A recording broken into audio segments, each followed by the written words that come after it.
नमस्कार दोस्तों, मैं हूं आगम सिंह सिसोदिया। स्वागत है आप सभी का। आज हम आपको यात्रा कराएंगे प्रभु श्री राम की नगरी अयोध्या की। यहाँ पर कई सारे ऐतिहासिक और पौराणिक स्थान हैं जिनका इतिहास आज हम आपको बताएंगे और सभी स्थानों को आपको अच्छे से दिखाएंगे, जिससे कि आपको ऐसा अनुभव होगा कि आप हमारे साथ अयोध्या घूम रहे हैं। और अगर इन सभी स्थानों को देखने के बाद अगर आपका अयोध्या घूमने का मन करे तो आज हम आपको जानकारी भी देंगे कि कैसे आप अयोध्या के लिए अपना टूर प्लान बना सकते हैं, कितने दिनों की आपको आवश्यकता होगी, कैसे आप अयोध्या के लिए पहुंच सकते हैं, यहाँ पर फूड फैसिलिटी और स्टे फैसिलिटी कहाँ पर आपको अच्छी मिल जाएगी। ये सारी छोटी बड़ी जानकारी आज हम आपके साथ शेयर करेंगे। तो आइए मिलकर यात्रा करते हैं अयोध्या की। अयोध्या, जहां पग पग पर प्रभु श्री राम के साक्ष्य देखने मिलते हैं, यह उत्तर प्रदेश की एक धार्मिक और पौराणिक नगरी है। अयोध्या, जिसे साकेत, अवध, कौशल कई नामों से जाना जाता है, ये सप्तपुरियों में से एक है जिसका उल्लेख पुराणों में भी देखने मिलता है। अयोध्या यात्रा के दौरान जिन स्थानों को हम एक्सप्लोर करेंगे उनका सीक्वल कुछ इस प्रकार होगा कि सबसे पहले हम चलेंगे हनुमानगढ़ी में दर्शन करने। यह वह स्थान है जो भगवान श्री राम ने हनुमान जी को रहने के लिए दिया था। हनुमानगढ़ी के बाद हम चलेंगे जन्मभूमि मंदिर में राम लला के दर्शन के लिए, जहां प्रभु श्री राम का जन्म हुआ था। जन्मभूमि मंदिर में दर्शन के बाद हम चलेंगे दशरथ महल के लिए, जो कि त्रेता युग का वह स्थान है जहां भगवान श्री राम के पिता राजा दशरथ का महल हुआ करता था। फिर दशरथ महल से आगे बढ़ते हुए हम चलेंगे कनक भवन के लिए, जहां भगवान राम माता सीता के साथ रहा करते थे।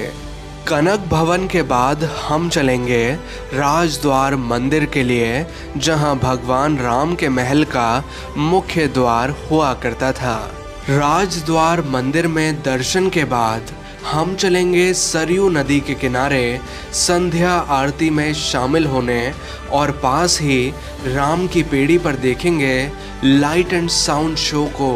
लेकिन बस इतना ही नहीं, अयोध्या में और भी कई सारे ऐतिहासिक और पौराणिक स्थान हैं जिन्हें हम एक्सप्लोर करेंगे।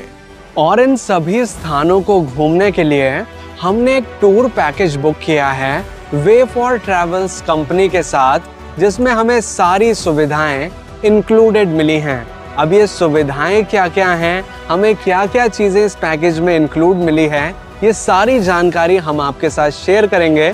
लेकिन इससे पहले आइए मिलकर एक्सप्लोर करते हैं अयोध्या धाम। अयोध्या में अब हम आ चुके हैं हनुमानगढ़ी में दर्शन करने। ये एक ऐसा स्थान है जहां पर हनुमान जी स्वयं विराजमान हैं।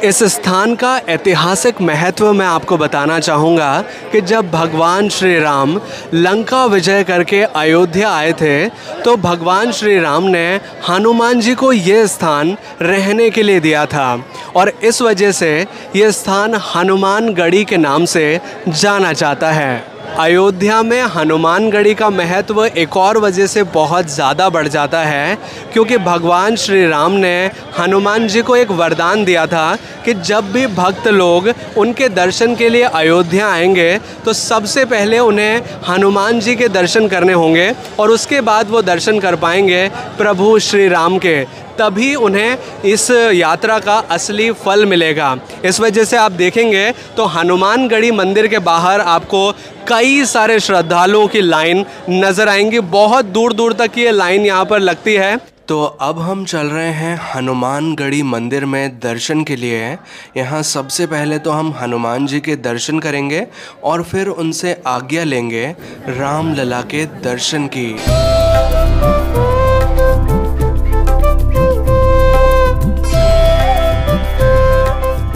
अब मंदिर के मुख्य भाग में हम पहुंच चुके हैं, जहां पर भगवान हनुमान जी विराजमान हैं और अब यहां से हम उनके साक्षात दर्शन कर सकते हैं।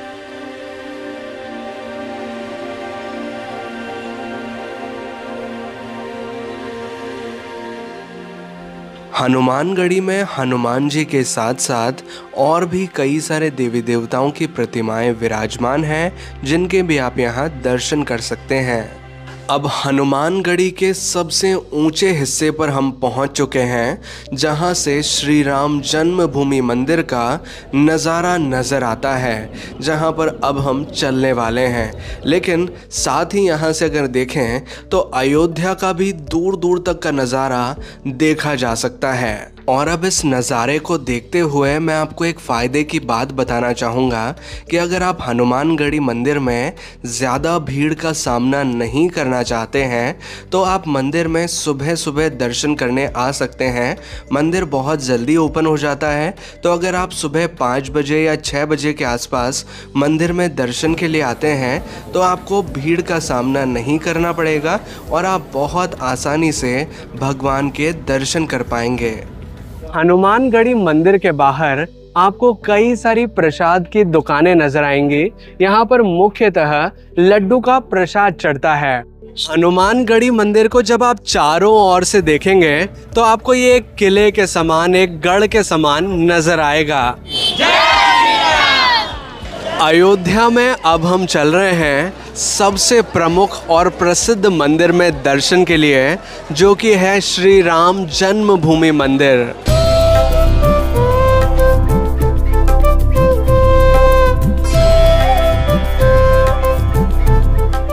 मंदिर मार्ग में तीर्थ यात्री सेवा केंद्र बना हुआ है, जहां पर लॉकर की सुविधा है। यहां पर आरती पासेस भी मिलते हैं, जो भगवान की आरती की जाती है उसके लिए पास आप यहां से ले सकते हैं। कुछ इंक्वायरी करना चाहते हैं तो यहां कर सकते हैं। और साथ ही मंदिर का टाइमिंग भी यहां पर डिस्प्ले किया गया है कि कब कब आरती होती है, मंदिर कब कब खुलता है। टाइमिंग के बारे में बात करें तो मंदिर सुबह 7 बजे से रात के 9 बजे तक ओपन रहता है। हालांकि दोपहर 12:30 बजे से 1:30 बजे तक मंदिर के पट दर्शनार्थियों के लिए बंद रहते हैं। अगर मंदिर दर्शन के लिए आपके साथ कुछ बुजुर्ग लोग आ रहे हैं या फिर कुछ ऐसे व्यक्ति आ रहे हैं जो कि चलने में असमर्थ हैं, तो उनके लिए यहाँ पर व्हील चेयर की सुविधा भी अवेलेबल है। इसमें व्हील चेयर तो बिल्कुल फ्री होती है, लेकिन जो उनके साथ चलाने वाले होते हैं व्हील चेयर को, राइडर, उनका चार्ज लगता है 150 रुपये का। अब मंदिर मार्ग में धीरे धीरे हम आगे बढ़ते जा रहे हैं मुख्य मंदिर के लिए, लेकिन यहाँ बीच में कुछ और मंदिर भी बने हुए हैं, जहाँ पर भी अगर आप चाहें तो दर्शन करने जा सकते हैं।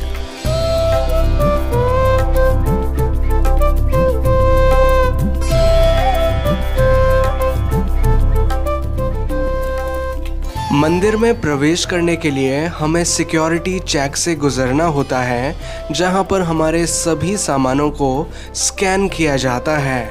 अब हमारे सामानों की चेकिंग हो चुकी है और हमने अंदर की ओर प्रवेश कर लिया है। यहाँ पर कई सारे शू काउंटर्स बने हुए हैं, जहाँ पर अब हमें अपने शूज़ को डिपॉजिट कराना होगा। मंदिर के अंदर मोबाइल फ़ोन, कैमरा, बैग या फिर किसी भी तरह का इलेक्ट्रॉनिक डिवाइस ले जाना अलाउड नहीं होता। ये सभी सामान हमें लॉकर के अंदर डिपॉजिट करवाने होते हैं। लॉकर बिल्कुल सेफ़ है और यहाँ पर लॉकर से हमें टोकन भी प्राप्त होता है, जिससे कि हम अपना बैग रिटर्न टाइम पर वापस ले सकते हैं। तो अब यहाँ से हम दर्शन कर सकते हैं भगवान श्री राम लला के। मंदिर में भगवान के बाल रूप के दर्शन हैं, जब भगवान श्री राम 5 वर्ष के बालक थे, क्योंकि जन्मभूमि मंदिर ही वह स्थान है जहां भगवान श्री राम का जन्म हुआ था। और 22 जनवरी 2024 को भगवान श्री राम लला की प्रतिमा की प्राण प्रतिष्ठा की गई थी।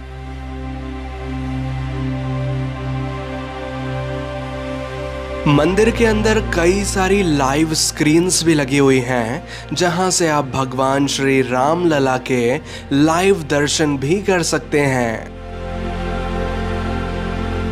अब मंदिर से हम बाहर आ चुके हैं भगवान के दर्शन करके। मंदिर वाकई में बहुत अच्छा बना है, लेकिन अभी थोड़ा अंडर कंस्ट्रक्शन में है। अभी मंदिर का काम जारी है, अभी काम चल रहा है, लेकिन बहुत अच्छे से हमने बहुत बढ़िया से भगवान के दर्शन करे। अब हम एक ऐसे स्थान पर पहुंच चुके हैं जहां से भगवान के जन्मभूमि मंदिर का बहुत अच्छा नज़ारा नज़र आता है। हालांकि अभी मंदिर कंस्ट्रक्शन फेज़ में ही है। ऊपर का जो मंदिर का काम है वो अभी चल रहा है, जैसे कि दूर से देखा भी जा सकता है। कई सारी जो क्रेन्स वगैरह हैं वो यहाँ पर इंस्टॉल की गई हैं और मंदिर का जो कार्य है अभी भी प्रगति पर है। लेकिन इस स्थान पर आकर काफ़ी अच्छा मंदिर का नज़ारा देखा जा सकता है, क्योंकि मंदिर के अंदर तो मोबाइल फ़ोन और कैमरा अलाउड नहीं है, लेकिन इस स्थान पर आकर आप मंदिर को बहुत अच्छे से देख सकते हैं। ये राम मंदिर के पास में ही एक स्थान है जहां से इस तरह का नज़ारा नज़र आता है। मंदिर दर्शन के बारे में एक फ़ायदे की बात मैं आपको बताना चाहूँगा कि अगर आपको ज़्यादा श्रद्धालुओं की भीड़ नहीं चाहिए, आप ज़्यादा बड़ी लाइन में नहीं लगना चाहते हैं, तो मंदिर में सुबह सुबह आप दर्शन के लिए आ सकते हैं।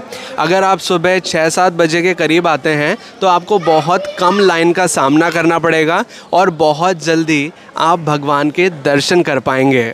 मंदिर के बाहर आपको कई सारी दुकानें नज़र आएंगी जहां भगवान श्री राम लला की प्रतिमाएं उपलब्ध होती हैं, जिन्हें आप घर ले जा सकते हैं।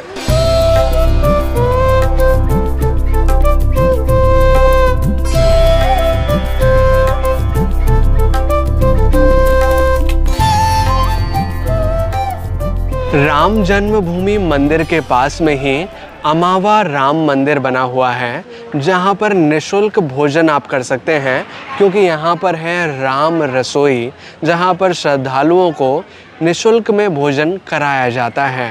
अगर आप राम रसोई में भोजन करना चाहते हैं तो यहाँ पर आपको निशुल्क कूपन लेना पड़ता है सबसे पहले, और उसके बाद भोजन दिया जाता है। और जो भोजन का टाइमिंग है वो मैं आपको बताना चाहूँगा कि दोपहर 11 बजे से 3 बजे तक आप सुबह वाला भोजन कर सकते हैं, और अगर आप रात्रि भोजन करना चाहते हैं तो शाम को 7:30 बजे से 9:30 बजे तक यहाँ पर भोजन कराया जाता है। अब हमने प्रवेश कर लिया है अमावा राम मंदिर के अंदर। यहाँ पर कई सारे देवी देवता विराजमान हैं, जिनके हम यहाँ दर्शन कर सकते हैं।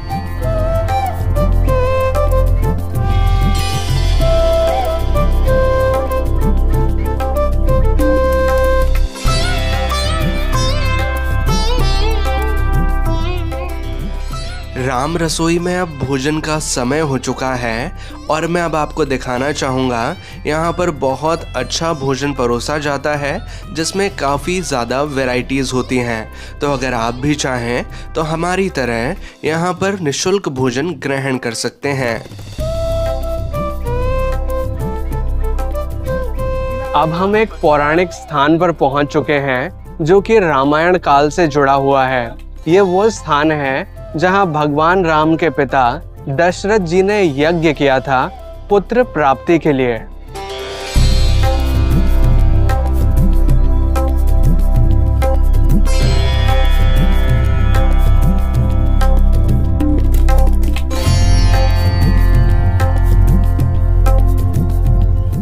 भगवान राम के जन्मभूमि मंदिर से कुछ ही दूरी पर एक स्थान आता है जहां पर कई सारे देवी देवताओं की बहुत खूबसूरत प्रतिमाएं बनाई गई हैं, जहां पर आप दर्शन कर सकते हैं और फोटोज क्लिक कर सकते हैं।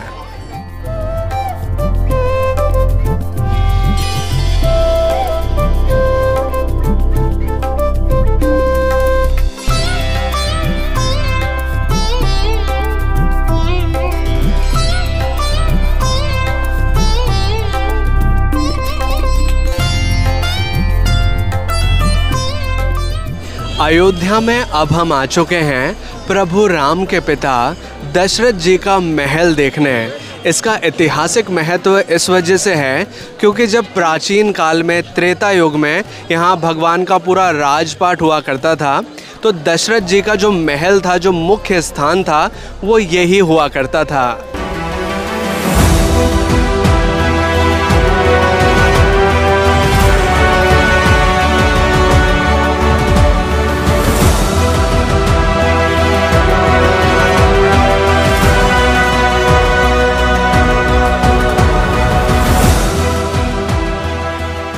अब हम दशरथ जी के महल के अंदर पहुंच चुके हैं।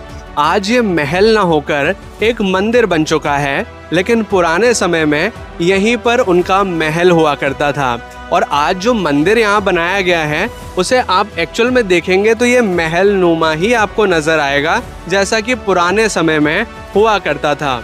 हालांकि इस मंदिर का कई बार जीर्णोद्धार करवाया गया है, इसे कई बार बनवाया गया है और मुख्य रूप से इसे बनवाया था राजा विक्रमादित्य ने।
अयोध्या में जब आप एक स्थान से दूसरे स्थान के लिए जाएंगे तो आपको कुछ इस तरह की पतली गलियों से होकर गुजरना होता है। और गलियों के किनारे पर आप देखेंगे तो आपको कई सारे शॉप्स नजर आएंगे, जहां पर पूजा सामग्री, प्रसाद और कई सारे डेकोरेटिव पीसेस की दुकानें हैं, जहां से आप चाहें तो कुछ चीजें परचेज भी कर सकते हैं। अयोध्या में आपको कई सारी शॉप्स ऐसी नजर आएंगी जहां पर आपको नजर आएगा कंदमूल फल। ये वही फल है जो कि भगवान श्री राम वनवास के दौरान खाया करते थे।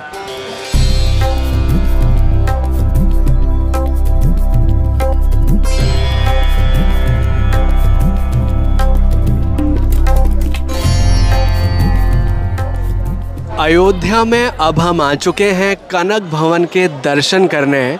ये वही स्थान है जहां भगवान श्री राम माता सीता के साथ रहा करते थे। इसकी ऐतिहासिक कथा मैं आपको बताना चाहूँगा कि जब भगवान श्री राम का माता सीता के साथ विवाह हुआ था तो मुँह दिखाई के दौरान माता कैकेयी ने माता सीता को ये भवन उपहार स्वरूप में दिया था।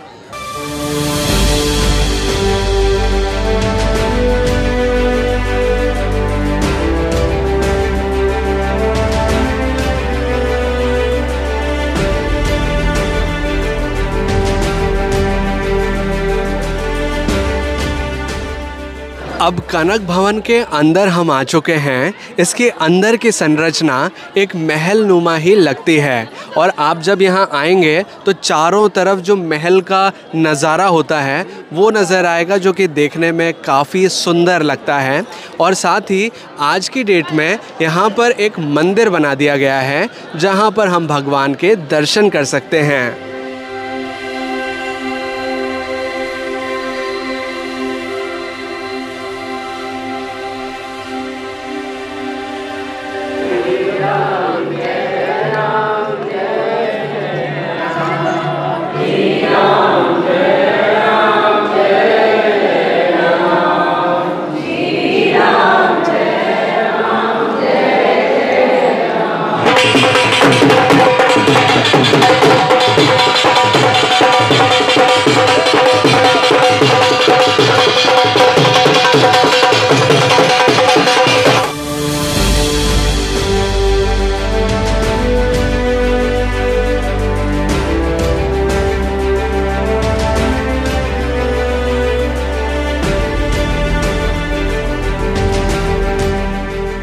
अयोध्या में अब हम एक पौराणिक स्थान पर पहुंच चुके हैं जो कि है माता सीता की रसोई।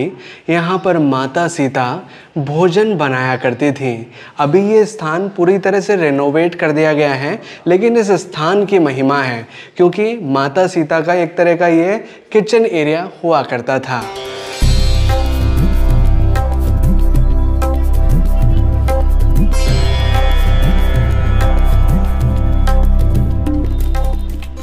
अयोध्या में अब हम आ चुके हैं राजद्वार मंदिर में दर्शन के लिए।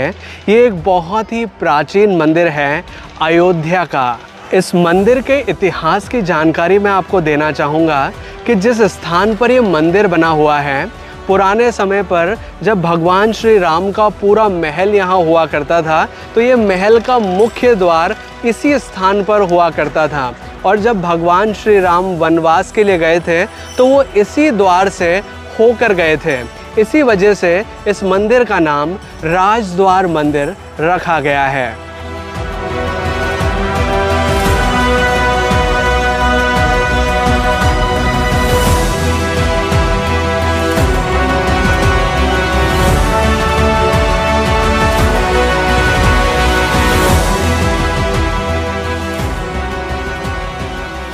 ये मंदिर भगवान राम के राज दरबार के रूप में जाना जाता है।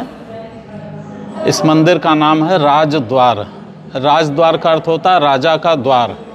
कभी त्रेता युग में भगवान राम और राजा दशरथ का जो महल हुआ करता था, त्रेता युग में एक मंदिर नहीं होता था, भगवान राम का पूरा महल था। महल बहुत बड़ा होता है, तो उस महल का यह वह स्थान है जो मुख्य द्वार के रूप में जाना जाता था, जहाँ भगवान राम का दरबार लगता था। ठीक, और द्वार पर हनुमान जी बैठे थे, जो आज वर्तमान में हनुमानगढ़ी मंदिर के रूप में जाना जाता है। राम द्वारे तुम रखवारे, भगवान राम के राजद्वार के रखवाले। ठीक, बाद में आज से 500 साल पहले अयोध्या के एक राजा हुए थे, राजा दर्शन सिंह। उन्होंने इस मंदिर को भगवान राम के राज दरबार के रूप में बनवाया। तो इस पूरे एरिया को हनुमानगढ़ी, राजद्वार, कनक भवन, दशरथ महल, राम मंदिर, इस पूरे एरिया को वर्तमान में रामकोट कहते हैं। कभी राम किला के नाम से जाना जाता था, कभी त्रेता युग में ये पूरा एरिया भगवान राम और राजा दशरथ का महल हुआ करता था।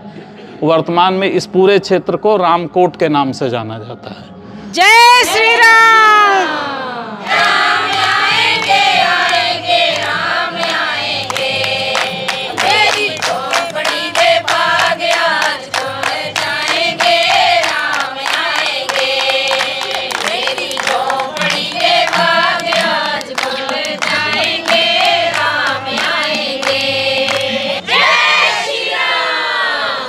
इस मंदिर की लोकेशन के बारे में अगर बात करें तो ये मंदिर हनुमानगढ़ी मंदिर के काफ़ी निकट है। आप देखेंगे तो ये है हनुमानगढ़ी मंदिर, जो कि आपको इस साइड में नज़र आ रहा होगा, और ये है राजद्वार मंदिर, जहाँ पर आप दर्शन के लिए आ सकते हैं।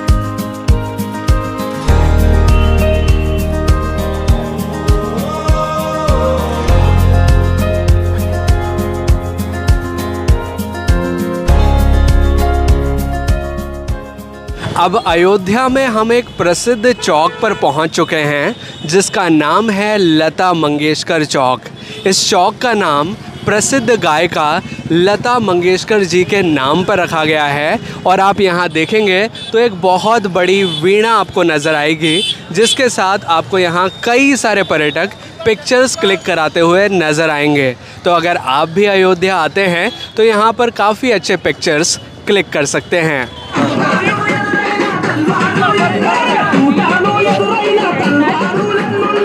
अयोध्या में अब हम पहुंच चुके हैं सरयू नदी के किनारे, जहां पर होती है सरयू नदी की आरती, और इसे देखने कई सारे श्रद्धालु यहां पर एकत्रित हो चुके हैं।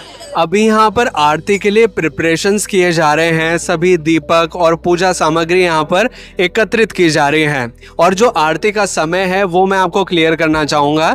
यहाँ पर सीजन वाइज थोड़ा बहुत टाइमिंग ऊपर नीचे हो सकता है, लेकिन 6 बजे या 6:15 के आसपास यहाँ पर आरती होती है। लेकिन श्रद्धालु पहले से ही यहाँ पर आकर बैठ जाते हैं और अपनी सीट निर्धारित करते हैं, क्योंकि जितनी पास से हम आरती देखते हैं उतना ही आनंद का अनुभव होता है। वैसे हम थोड़ा साइड में आ चुके हैं, काफी पास है आरती स्थल के, यहीं पर आरती होने वाली है।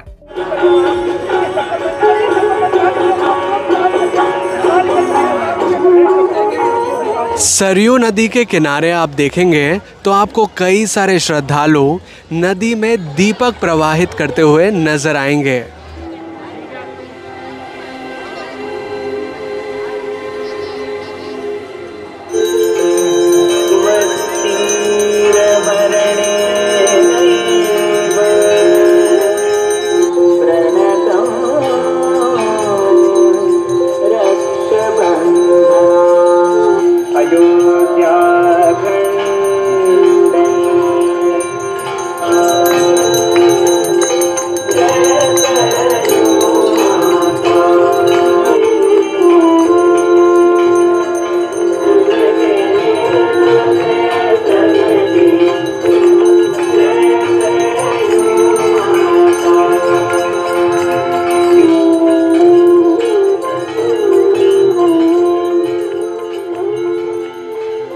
सरयू घाट पर आरती अटेंड करने के बाद अब हम आ चुके हैं राम की पेड़ी पर। ये वो स्थान है जिसके बारे में ऐसा माना जाता है कि प्रभु श्री राम निरंतर इस स्थान पर स्नान के लिए आया करते थे।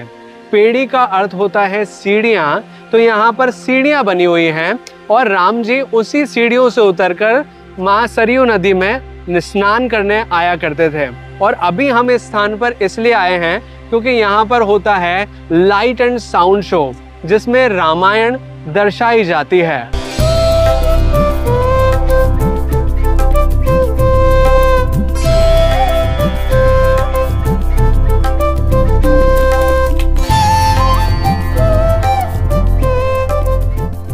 अब राम की पेड़ी पर लाइट एंड साउंड शो की शुरुआत हो चुकी है।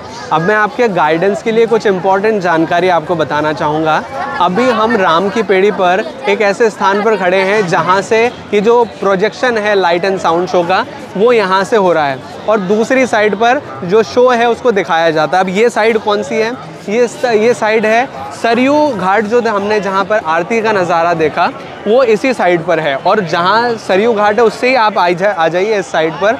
और इस साइड से जब आप देखेंगे तो दूसरी साइड पर आपको एक बिल्डिंग नुमा नज़र आएगी जो कि एक तरह से मंदिर नुमा आकृति है और उसके ऊपर ही चलता है लाइट एंड साउंड शो। तो आप दूसरी साइड पर जब आएंगे तो इस लाइट एंड साउंड शो को बहुत अच्छे से एंजॉय कर पाएंगे।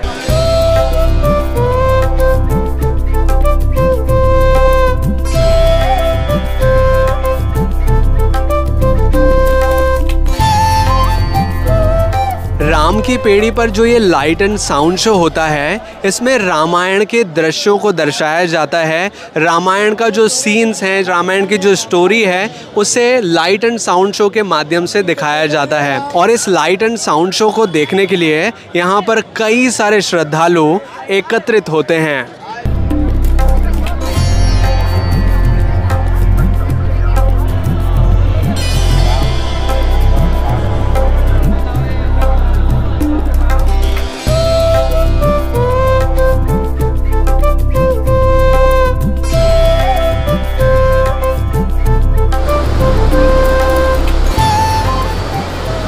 राम की पेड़ी पर लाइट एंड साउंड शो के अलावा यहाँ पर कई सारे प्रसिद्ध मंदिर भी बने हुए हैं जहाँ पर भी आप दर्शन कर सकते हैं।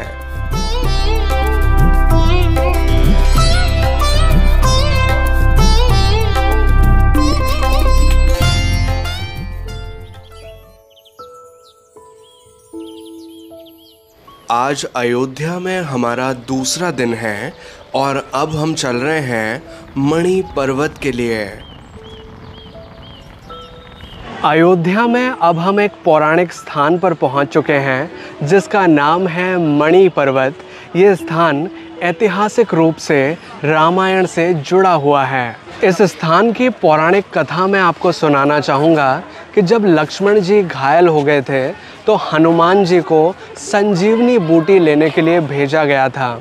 और जब हनुमान जी संजीवनी बूटी वाला पहाड़ लेकर अयोध्या के आकाश मार्ग से गुजर रहे थे तो भरत जी ने उन्हें शत्रु समझकर उन पर वार किया था और हनुमान जी यहीं पर गिर गए थे और जो संजीवनी बूटी वाला पर्वत है वो भी यहीं गिर गया था।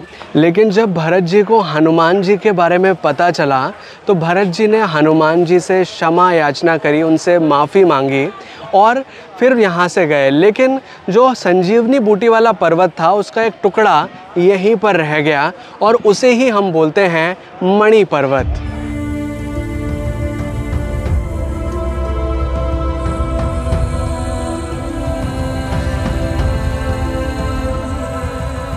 मणि पर्वत के बारे में एक और कथा कही जाती है जो कि कुछ इस प्रकार है। इसका जो लेखन है वो इस शिला पर लिखा हुआ है।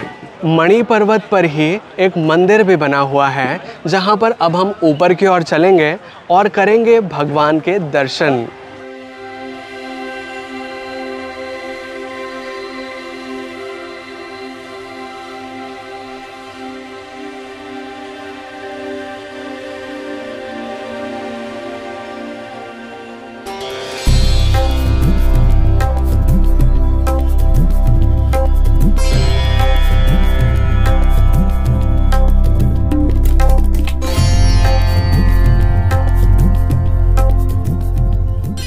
अयोध्या में अब हम पहुंच चुके हैं गुप्तार घाट पर, जो कि सरयू नदी के किनारे पर बना हुआ है।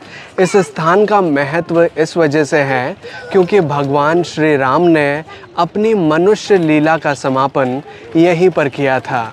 यही वो स्थान है जहां पर प्रभु श्री राम ने जल समाधि ली थी और अपने परम धाम की ओर प्रस्थान किया था।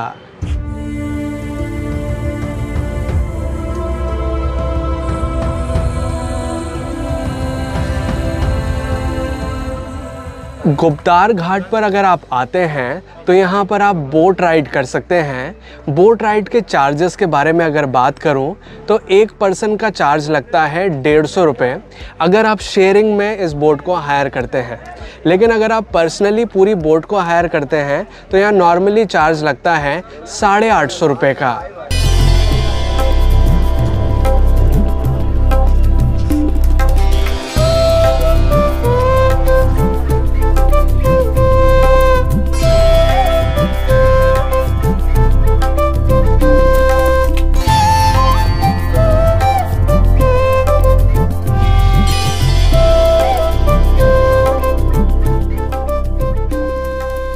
गुप्तार घाट पर कई सारे मंदिर बने हुए हैं।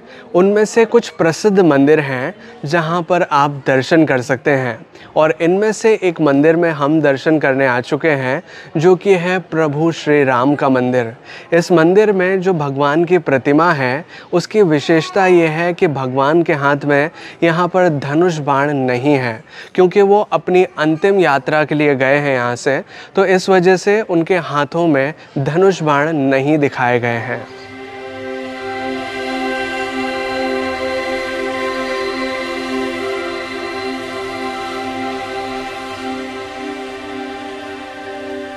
ये मंदिर अति प्राचीन है और काफ़ी पुराना है। यहाँ के स्थानीय लोग बताते हैं कि ये मंदिर लगभग 500 साल से भी पुराना है और इसके अवशेष आज भी देखे जा सकते हैं।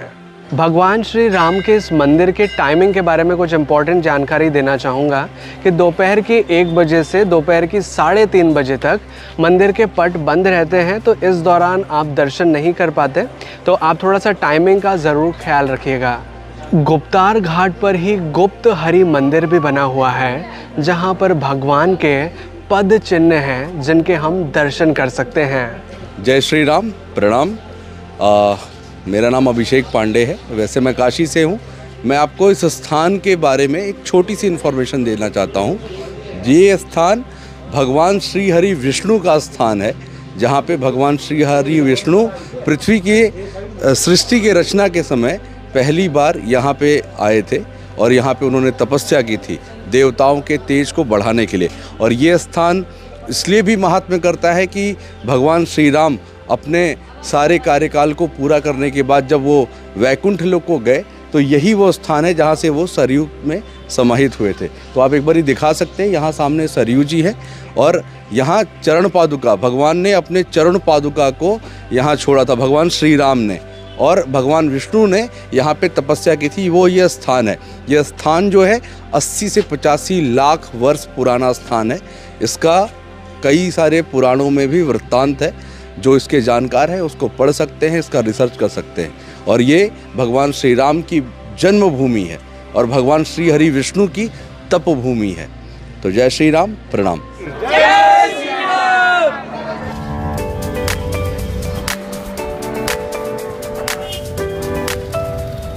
सरयू नदी के किनारे राम की पेड़ी पर हम दोबारा से आ चुके हैं। यहाँ पर कुछ और प्रसिद्ध स्थान हैं जिन्हें अब हम कुछ ही देर में देखने वाले हैं, लेकिन इससे पहले मैं आपको राम की पेड़ी का एक नज़ारा दिखाना चाहूँगा। यहाँ पर आपको कई सारे श्रद्धालु स्नान करते हुए नज़र आएंगे।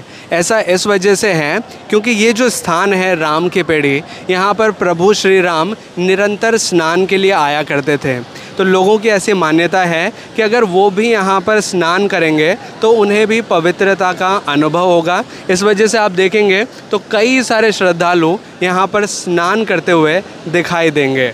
अयोध्या में सरयू नदी के किनारे पर कई सारे मंदिर बने हुए हैं जिनकी एक लिस्ट यहाँ पर लगाई गई है राम की पेड़ी पर, जो कि 1 नंबर पे है नागेश्वर नाथ मंदिर, इसी तरह से श्री सरयू मंदिर है और 10th नंबर तक इस तरह की लिस्ट है। और सभी मंदिरों का जो नंबरिंग है वो भी यहाँ पर मेंशन किया गया है, एक तरह का मॉडल बनाया गया है कि कौन सा मंदिर कहाँ पर है, इस तरह से इस दृश्य में दर्शाया गया है।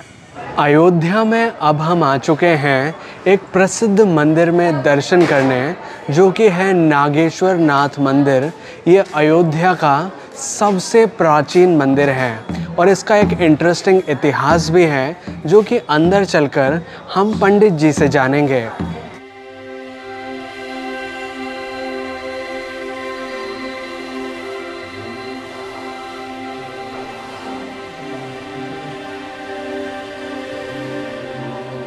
जय श्री राम। आप अयोध्या धाम में श्री नागेश्वर नाथ मंदिर प्रांगण में खड़े हुए हैं। आप सामने देख रहे हैं भगवान भोलेनाथ का यहाँ एक अद्भुत रूप में विग्रह बना हुआ है। यह स्वयंभू बताया जाता है। हमारे पुराणों में भी ये लिखा मिलता है कि भगवान कुश के द्वारा इनका पूजन और इनको यहाँ लाया गया था। और आपको मैं बहुत महत्वपूर्ण बात बता देता हूँ कि जो भी अयोध्या में यहाँ आता है दर्शन करने के लिए, वो भगवान भोलेनाथ नागेश्वर नाथ का दर्शन जरूर करता है। कहा यह जाता है कि अगर इनका दर्शन नहीं किया जाए तो अयोध्या में आए हुए आके यहाँ से जाते पर जो भी फल होता है उसका आधा हो जाता है। इस वजह से इनका दर्शन करना बहुत महत्वपूर्ण होता है। इनके स्वयंभू होने के संबंध में एक बहुत ही पौराणिक कथा है। कहा यह जाता है कि भगवान राम जब अपने लोक को चले गए तो उनके साथ पूरी अयोध्या यहाँ से चली गई, तो यह अयोध्या पूरी उजड़ गई। तो यहाँ के जो ब्राह्मण थे वो कुश जी के पास गए। उन्होंने उनसे बताया कि आपके पिता ने एक नगरी बसाई हुई है अयोध्या, और वो अयोध्या अब उजड़ गई है, उसकी व्यवस्था देखने के लिए कोई नहीं है। आप वहाँ चल के उसकी व्यवस्था को देखिए, उसको ठीक करिए। वो वहाँ से यहाँ आए, उन्होंने व्यवस्था देखा, उसको ठीक किया और अपना राज्य यहाँ चलाने लगे। एक दिन वो नौका में विहार कर रहे थे तो उनके हाथ का कड़ा वो सरयू नदी में गिर गया। वैसे तो वो स्वयं चक्रवर्ती राजा थे, किंतु उनको वो जो कड़ा था वो उनको राम जी ने दिया हुआ था। उनकी निशानी थी राम जी की कि ये मेरे पिता ने दिया था और ये विजय कंकड़ है, ये खो गया, इसको कैसे मैं प्राप्त करूं। तो उन्होंने ध्यान लगा के देखा तो उस समय सरयू नदी में एक कुमुद नाग रहता था, वो पा गया। वो ले जाके अपनी पुत्री कुमुदनी को वो कड़ा दे दिया। कुछ समय पश्चात जब कुश जी ने देखा कि वो कड़ा नहीं मिला, उन्होंने ध्यान लगा के देखा तो वो कुमुद नाग के पास था। तो कुमुद नाग से उन्होंने उसको मांगा। कुमुद नाग ने कहा ये कि जो हमारे परंपरा में है कि जो भी पुत्री को या पुत्र वधू को दे दिया जाता है उससे वापस नहीं लिया जाता, तो मैं वापस नहीं ले सकता हूँ। कुश जी उस पर बहुत क्रोधित हुए। उन्होंने जितने भी पृथ्वी पे नाग लोग थे उनका संहार करने के लिए बाण का अनुसंधान कर लिया। उधर जो कुमुद नाग था वो भी भगवान शिव का बहुत बड़ा भक्त था। उसने भगवान शिव को पुकारा तो भगवान शिव स्वयं वहाँ प्रकट हुए और उन्होंने कुश जी को शांत कराया। उन्होंने कहा आप सर्वसमर्थ हैं, आप पूरे पृथ्वी पे जितने भी नाग हैं उनको समाप्त कर सकते हैं, लेकिन एक मेरे भी कहा मान लीजिए, आप इनकी पुत्री से विवाह कर लीजिए जिससे इनका भी मान रह जाएगा और आपका भी मान रह जाएगा, आपको अपना कड़ा मिल जाएगा और इनको युद्ध की स्थिति नहीं आएगी।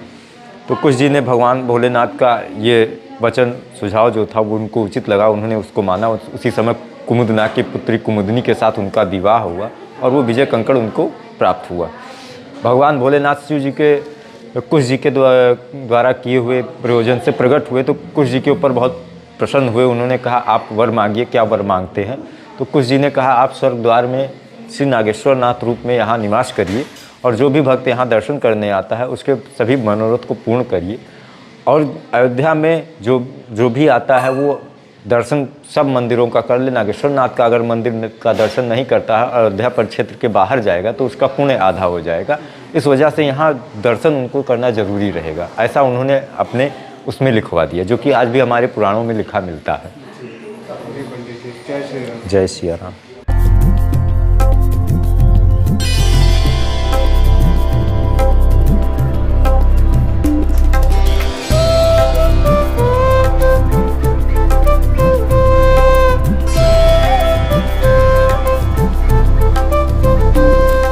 नागेश्वर नाथ मंदिर के पास में श्री कालेराम मंदिर और माता सरयू मंदिर बना हुआ है, जहां पर हम दर्शन कर सकते हैं। सरयू नदी के किनारे अभी हमने सभी प्रमुख मंदिरों में दर्शन कर लिए हैं, लेकिन इनके अलावा भी यहाँ और कई सारे मंदिर हैं जहाँ पर आप दर्शन के लिए जा सकते हैं। और साथ ही अयोध्या में रामायण के अलग अलग दृश्य दर्शाए गए हैं जिन्हें भी आप यहाँ देख सकते हैं।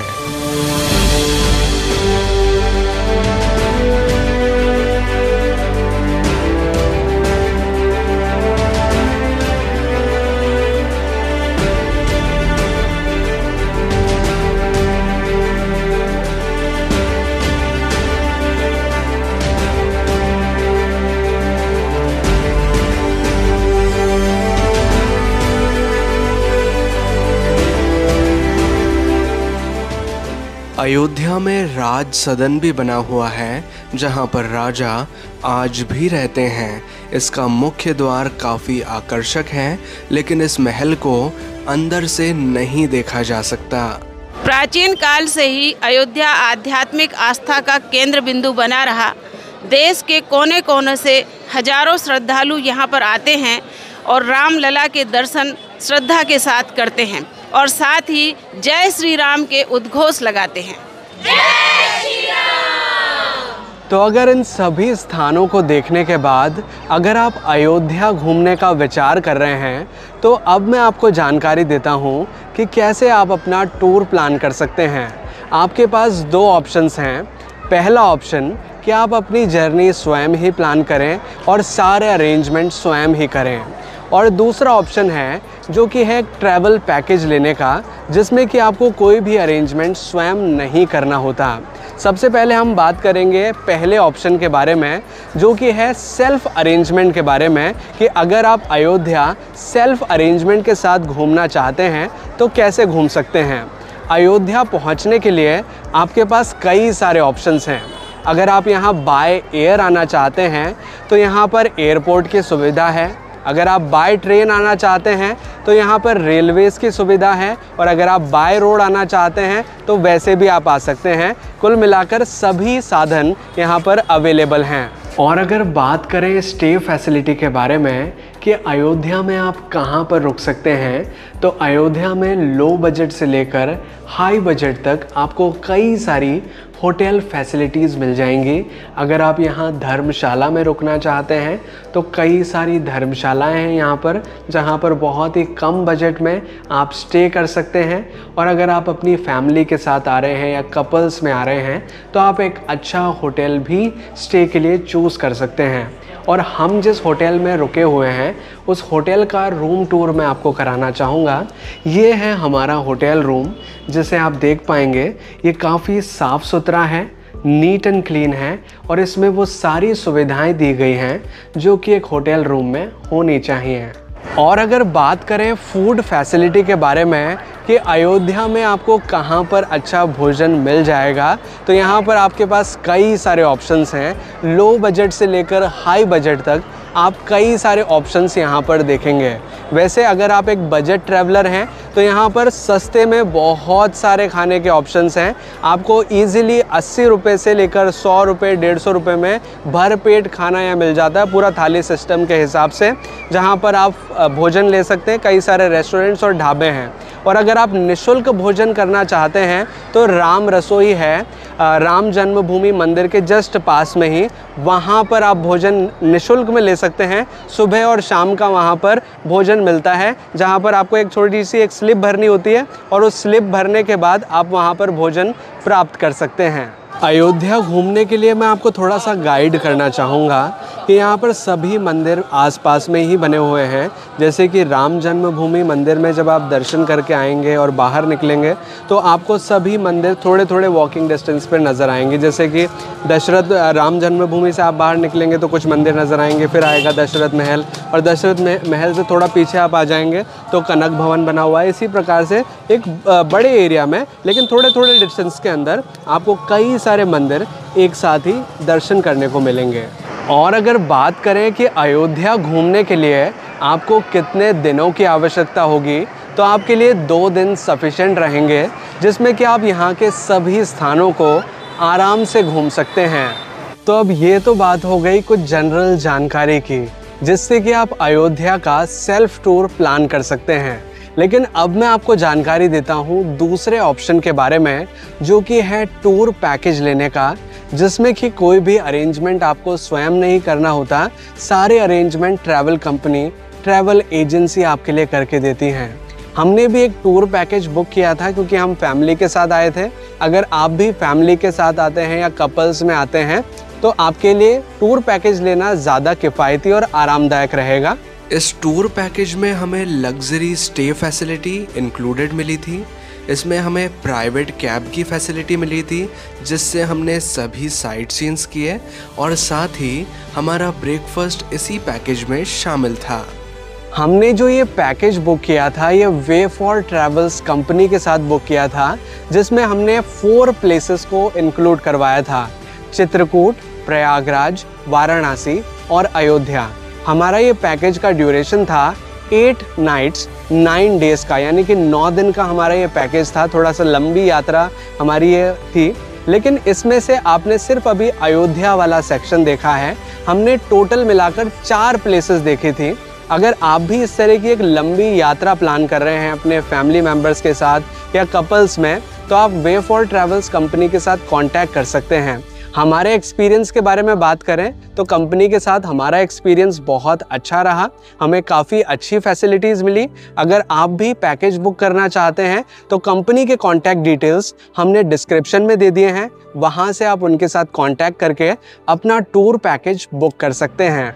तो ये है अयोध्या और अयोध्या घूमने से जुड़ी संपूर्ण जानकारी। हमारा एक्सपीरियंस अयोध्या में बहुत अच्छा रहा। आपको ये अनुभव कैसा लगा कमेंट करके ज़रूर बताइए।